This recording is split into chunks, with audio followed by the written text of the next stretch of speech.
On the evening of January 17th, 1997, in Leno, Arkansas, a tragedy unfolded that would forever change the lives of those involved.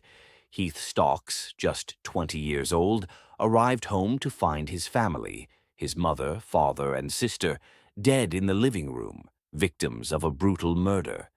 This was the aftermath of a long history of abuse, manipulation, and unchecked power that would come to light in the days, months, and years that followed.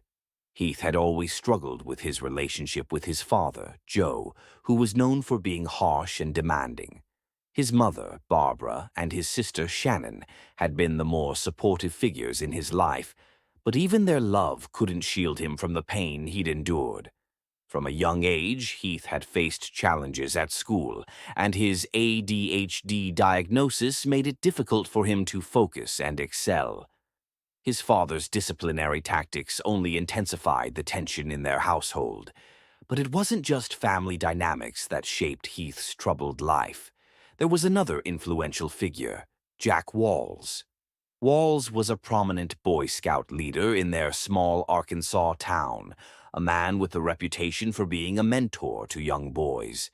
He had earned respect in the community, a reputation as a caring father and respected member of the local church. But behind this facade, Walls had a sinister side. Over the years, Jack Walls groomed Heath into a psychological and emotional trap, using his position of trust to exploit the vulnerable young man. Walls wasn't just a scoutmaster, he was a manipulator who preyed on Heath's vulnerabilities, turning the boy into a tool for his own twisted desires. This bond, built on control and dependency, eventually led Heath to become entangled in a dark web of abuse. At the time of the murders, Heath's life had already been spiraling out of control. He had faced sexual abuse from his dance teacher, a trauma that his mother had discovered but was never fully addressed. Barbara, devastated by the revelation, had encouraged Heath to come forward and press charges. Yet the system failed to protect him, and the charges were quietly dropped. By January 1997, the weight of everything, his family dynamics, the emotional manipulation from Walls, and his own unresolved trauma, had reached a boiling point. That night, Heath murdered his family in cold blood.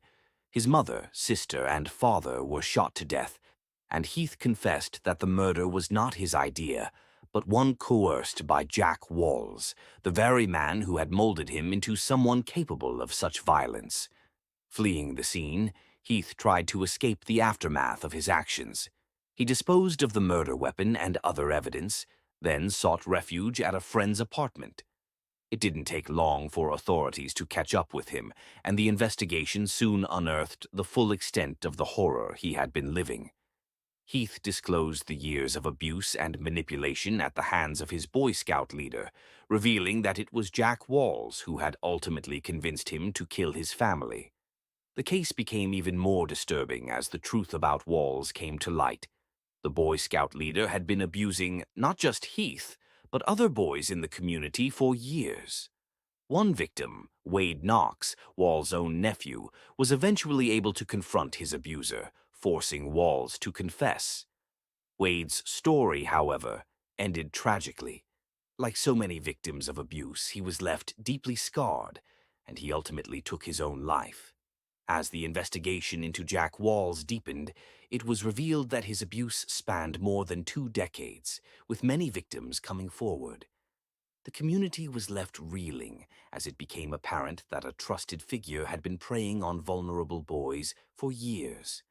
Walls was arrested and sentenced to life in prison, but for many, the question remained: how had this gone on for so long without anyone noticing? Heath, now facing charges of capital murder, pled guilty to the killings of his family members. He expressed remorse but also revealed the toxic, controlling influence that Jack Walls had over him. Many questioned whether Heath should be held fully accountable for his actions, given the manipulation and abuse he had suffered. Regardless of how one views his responsibility, the tragedy raised serious questions about the failure of institutions like the Boy Scouts and the justice system to protect children from such abuse. As Heath serves his life sentence for the murders, the scars from his past remain. He has publicly said that, despite everything, he doesn't blame the Boy Scouts for the abuse he endured, though that stance has been met with controversy. The case serves as a chilling reminder of how power, manipulation, and trauma can intersect in devastating ways, leaving behind a trail of broken lives. And that's it for today's story. If you enjoyed this video, don't forget to like, subscribe, and hit the bell for more true crime content. Drop your thoughts in the comments below.